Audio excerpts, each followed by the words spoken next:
The Cursed Doll. There are things in this world that refuse to be forgotten.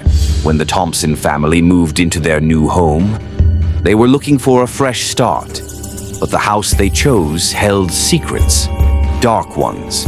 At the very top of the house, in the dusty attic, little Emily found something unusual, an old porcelain doll with glassy blue eyes and a faded red dress. It sat alone, as if waiting.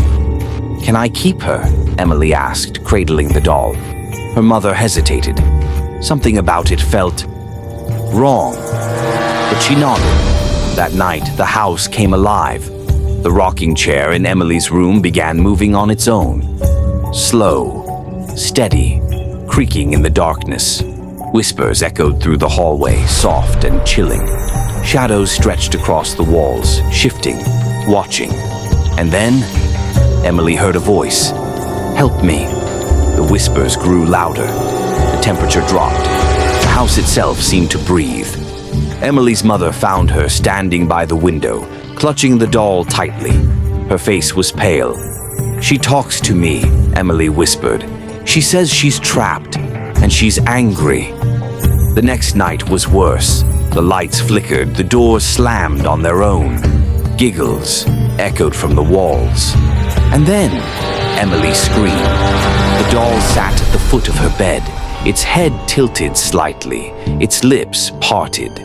The family couldn't ignore it anymore. Desperate, they called for help. Margaret, a paranormal expert, arrived. She had seen cursed objects before, but when she looked at the doll, her face turned grave. "This is not just haunted," she whispered. "It's a vessel." That night, Margaret began the ritual. She placed the doll in a circle of salt, lighting candles around it. The flames flickered violently. The air thickened. Emily gasped as the doll's blue eyes turned black. A scream, piercing, unnatural, shook the walls. The doll rose slightly off the ground, thrashing, fighting the ritual.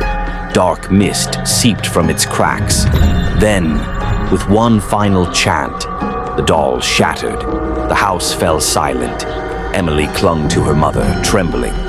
The darkness was gone. The presence had finally faded. The next morning, the Thompsons buried the doll's remains under the old oak tree behind their house. As they walked away, the wind picked up, carrying a faint whisper. "Thank you,"